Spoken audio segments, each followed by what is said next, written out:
Hello welcome back to my YouTube channel. सबैजनालाई स्वागत छ हाम्रो युट्युब च्यानलमा। ओके, आज विशेष गरी सर्वप्रथम त ढिलै भए पनि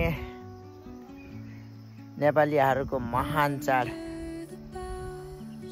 बडा दशैंको हार्दिक मङ्गलमय शुभकामना व्यक्त गर्न चाहन्छु।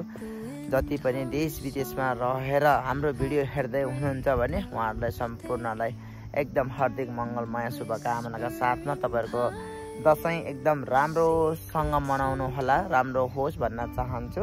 आज स्पेशली आज म जन्मेको ठाउँ प्यारो लाग्छ आफ्नै ठाउँ भने जस्तो हैन। म चाहिँ आफ्नै गाउँ सानो काभ्रेमा छु। आज स्पेशली आज देखाउने छु सानो काभ्रेबाट देखिने ठुलकाभ्रेको भ्यू, फुलुङगिरीको भ्यू, अनि त्यसपछि भुम्ली चौक, अनि त्यसपछि बलेडाँडा समथेङ, अनि त्यसपछि हाम्रो बिचौरतिर देखिने हाम्रो जुन मेरो क्यामेराको क्यापेसिटीले जुन तान्न सकिन्छ त्यति चाहिँ हामी देखाउने नै छ। प्लस हाम्रो गाउँ त देखाउने नै भयो हैन। त्यसपछि यसपालि सुनमा सुगन्ध के थपिराखेको देखिन्छ भन्दाखेरि म चाहिँ अब 1 वर्ष भयो नि त, दशैंमा मात्रै आउने चलन छ हैन। अब के गर्ने, व्यवसाय गर्नै पर्यो, आफ्नो व्यवसाय अनुसार चल्नै पर्ने भयो।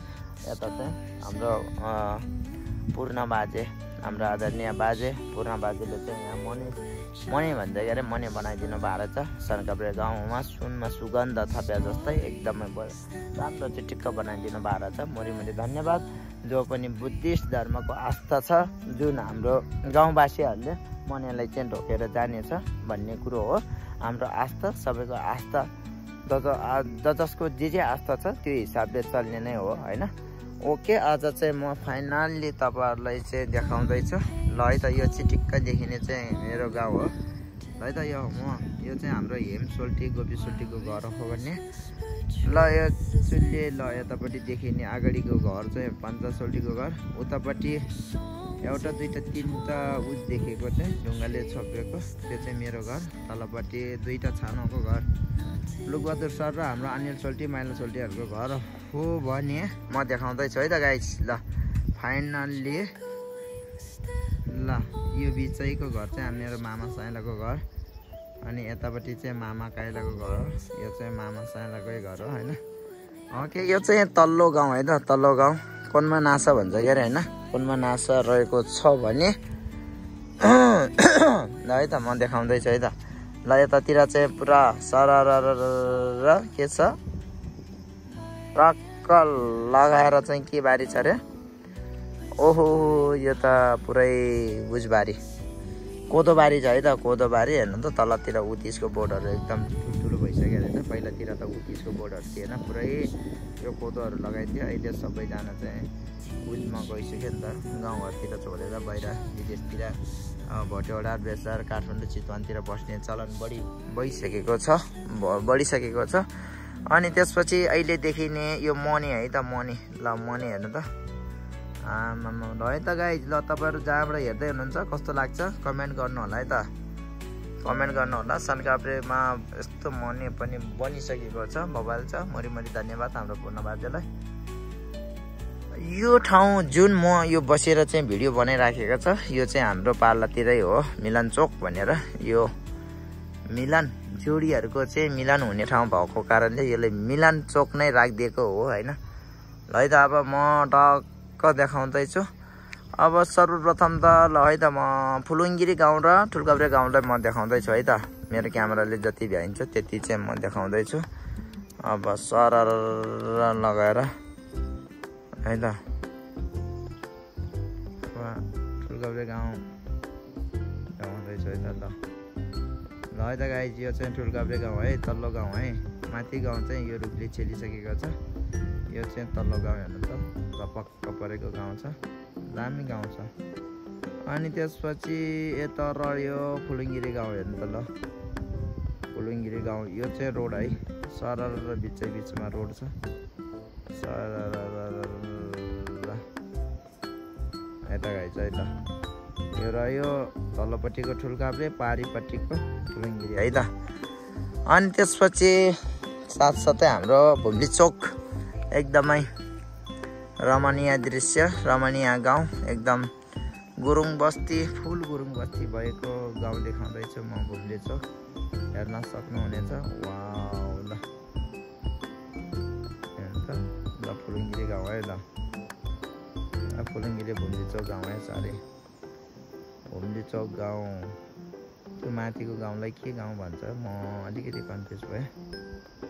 अनि त्यसपछि ल है त बले डाँडा यो बले डाँडा गाउँ यस्तो छ देख्न सकिन्छ। यो बिचमा के रहेछ है यो बिचमा पुरै रुखहरू भएर चाहिँ अलैँची त रोप्याइन कतै है त गाइज। ओके हजुरहरूले हामी देखाउँदैछौँ हामी मिलान चौताराबाट देखाउँदैछौँ। अब हामी 9 र 10 पढेको बिचौर गाउँ बागेश्वरी मावि देखाउने नै छु। बागेश्वरी माविलाई केन्द्रित गर्दै हामी देखाउँदैछौँ सम्पूर्ण बिचौरवासीहरूलाई बिचौर गाउँलाई चाहिँ देखाउँदैछु। यो चाहिँ अलिकति देखिएको चाहिँ बिचौरको बागेश्वरी मावि हो भने यतातिर रहेको छ ल बिचौर गाउँ हेर्नु त ल है त गाई। यो गाउँ चाहिँ बिचौर गाउँ है त बिचौर।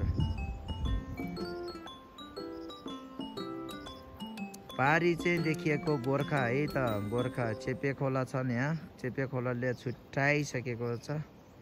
आज मौसम एकदम बवाल छ। आज एकदमै घाम लागिराखेको छ मौसमले एकदम साथ दिएको छ। दसैँ मनाउन आउनेहरूको लागि आजको दिन एकदम बेस्ट रहेको छ। हिजो पनि बेस्टै थियो तर बेलुका पाखा चाहिँ एकदम पानी परेर डिस्टर्ब गरिदिएको थियो। त्यही भएको कारणले धेरै टाइम चाहिँ बिहान मात्रै लाइन आयो क्या है राति गएको लाइन। अब त्यही त हो नि अब नेपालको लाइन अब जताततै अब रुखहरू होइन छेल्दै ल्याउनु पर्ने हुन्छ। अलिकति रुख ढल्ने बित्तिकै अलिकति हाउहुरीले ढल्ने बित्तिकै या समथिङ अलिकति चट्याङहरूले हान्ने बित्तिकै सबैतिर एउटै लाइनको चाहिँ रोक्ने गर्दछ रोकिन्छ। त्यही भएको कारणले हामी देखाउँदैछौँ सनकाभ्रे गाउँ। अब मोटामोटी सबै ठाउँमा गएर चाहिँ मैले खिच्न सकिएन होइन। अब मोटामोटी सनकाभ्रे गाउँ जस्तो नै हो। तपाईँहरूलाई कस्तो लाग्यो? तपाईँहरू एकदम देश विदेशमा रहेर पनि आफ्नो देशलाई सम्झना स्वरूप आफ्नो देशमा गएर आफ्नै गाउँमा गएर चाहिँ दसैँ मनाउने बडो इच्छा हुँदै पनि समयको बावजुद आफ्नो परिवारको निम्ति आफ्नो देशको निम्ति आफ्नो फ्यामिलीको निम्ति पैसा कमाउनु पर्ने हुन्छ होइन। त्यही भएको कारणले तपाईँहरू जहाँबाट हेर्दै हुनुहुन्छ हाम्रो भिडियो हेरेर चाहिँ मन सन्तोष गर्नु होला। केही छैन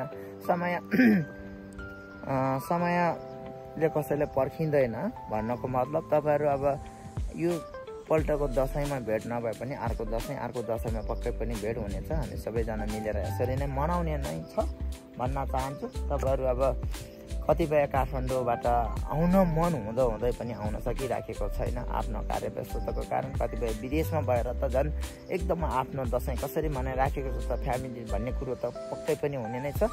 प्लस हामी नेपालमै हुँदै पनि हामी आफ्नै लमजुङमा हुँदा पनि त एकदम कार्यव्यस्तताको बावजुद पनि टाइम मिलाएर आएर चाहिँ आज फ्यामिलीसँग आफ्नो परिवारसँग बुबा आमासँग चाहिँ मनाउन पाउँदा झन् हामी त हर्षितै छौँ एकदम खुसी नै छौँ त्यसको लागि त।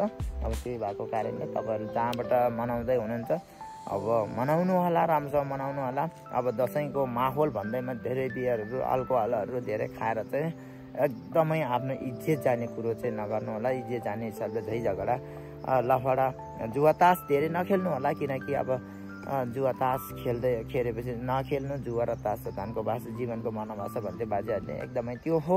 त्यही भएको कारणले एकचोटि हारेर गइसकेपछि फेरि माग्न मिल्दैन त्यो भएको कारणले हारेपछि फेरि आफ्नो पैसा हारिन्छ।